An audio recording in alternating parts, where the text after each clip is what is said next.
How Jurgen Klopp's call to change helped Liverpool improve in a year.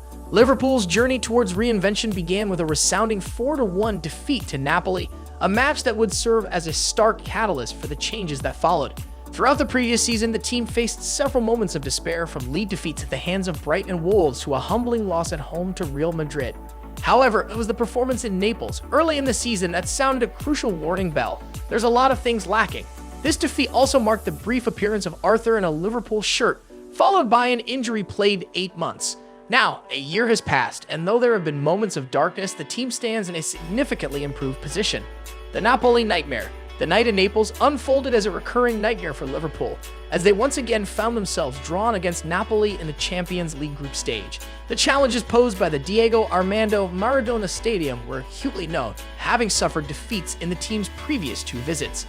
The match got off to the worst possible start when Plea converted an early penalty.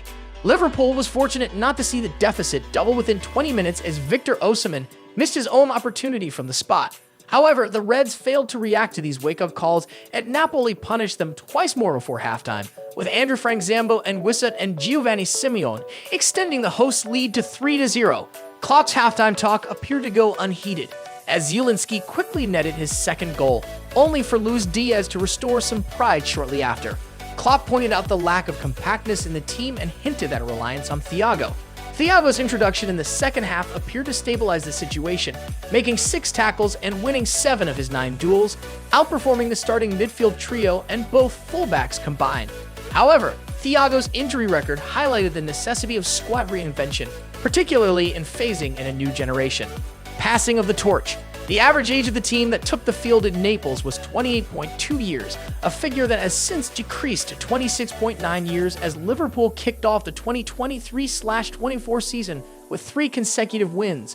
The departure of 5 midfielders who played crucial roles during the club's recent successful period led to the arrival of 4 new players. Klopp, who was previously fielding questions about an aging engine, suddenly found himself addressing concerns about a youthful midfield during preseason.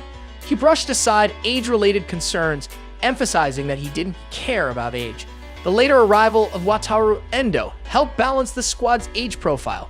Losing the captain and vice-captain, along with their dressing room influence, posed risks, but the club's culture facilitated faith in the emerging leaders. The Napoli defeat highlighted the need for changes in the leadership group, a move that eventually took place during the summer. Klopp's response to questions about the high defensive line showed his tactical adaptability. He stressed that the high line was only a risk when the team didn't apply enough pressure on the ball, a lesson that resurfaced during the summer when Liverpool was vulnerable to balls over the top. However, the recent 3-0 win over Aston Villa showcased the team's increased intensity and compactness, reflecting Klopp's evolving vision. In response to Liverpool's struggles in the previous season, Klopp began experimenting with different shapes, as hinted at in his remarks about setup in September. The summer signing of Darwin Núñez introduced excitement and intrigue as Klopp grappled with the concept of playing an out-and-out forward. The team tried a 4-2-4 system with varying results until something clicked in April. Lacking the luxury of a preseason to test these changes, Klopp made another tweak that saw Trent Alexander-Arnold